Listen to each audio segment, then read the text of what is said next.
ኦሪት ዘፍጥረት ምዕራፍ 13 አብራምም ከግብፅ ወጣ፣ እርሱና ሚስቱ ለእርሱ የነበረውም ሁሉ፣ ሎጥም ከእርሱ ጋር ወደ አዜብ ወጡ።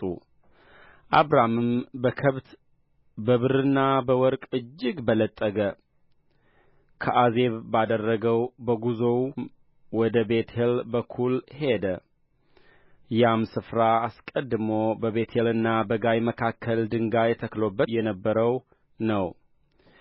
ያም ስፍራ አስቀድሞ መሠዊያ የሠራበት ነው። በዚያም አብራም የእግዚአብሔርን ስም ጠራ። ከአብራም ጋር የሄደው ሎጥ ደግሞ የላምና የበግ መንጋ ድንኳንም ነበረው። በአንድነትም ይቀመጡ ዘንድ ምድር አልበቃቸውም፣ የነበራቸው እጅግ ነበረና በአንድነት ሊቀመጡ አልቻሉም። የአብራምንና የሎጥን መንጎች በሚጠብቁት መካከልም ጠብ ሆነ። በዚያም ዘመን ከነዓናውያንና ፌርዛውያን በዚያች ምድር ተቀምጠው ነበር። አብራምም ሎጥን አለው፣ እኛ ወንድማማች ነንና በእኔና በአንተ በእረኞቼና በእረኞችህ መካከል ጠብ እንዳይሆን እለምንሃለሁ። ምድር ሁሉ በፊትህ አይደለችምን? ከእኔ ትለይ ዘንድ እለምንሃለሁ። አንተ ግራውን ብትወስድ እኔ ወደ ቀኝ እሄዳለሁ፣ አንተም ቀኙን ብትወስድ እኔ ወደ ግራው እሄዳለሁ።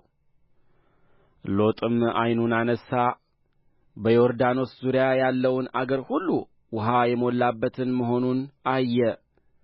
እግዚአብሔርም ሰዶምንና ገሞራን ከማጥፋቱ አስቀድሞ እስከ ዞዓር ድረስ እንደ እግዚአብሔር ገነት በግብፅ ምድር አምሳል ነበረ። ሎጥም በዮርዳኖስ ዙሪያ ያለውን አገር ሁሉ መረጠ። ሎጥም ወደ ምሥራቅ ተጓዘ፣ አንዱም ከሌላው እርስ በርሳቸው ተለያዩ። አብራም በከነዓን ምድር ተቀመጠ፣ ሎጥም በአገሩ ሜዳ ባሉት ከተሞች ተቀመጠ። እስከ ሰዶምም ድረስ ድንኳኑን አዘዋወረ። የሰዶም ሰዎች ግን ክፉዎችና በእግዚአብሔር ፊት እጅግ ኃጢአተኞች ነበሩ።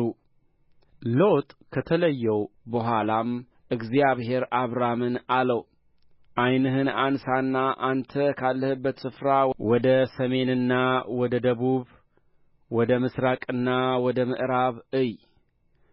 የምታያትን ምድር ሁሉ ለአንተና ለዘርህ ለዘላለም እሰጣለሁና ዘርህንም እንደ ምድር አሸዋ አደርጋለሁ። የምድርን አሸዋን ይቈጥር ዘንድ የሚችል ሰው ቢኖር ዘርህ ደግሞ ይቈጠራል። ተነሣ፣ በምድር በርዝመትዋም በስፋትዋም ሂድ፣ እርስዋን ለአንተ እሰጣለሁና። አብርሃምም ድንኳኑን ነቀለ፣ መጥቶም በኬብሮን ባለው በመምሬ የአድባር ዛፍ ተቀመጠ። በዚያም ለእግዚአብሔር መሠዊያን ሠራ።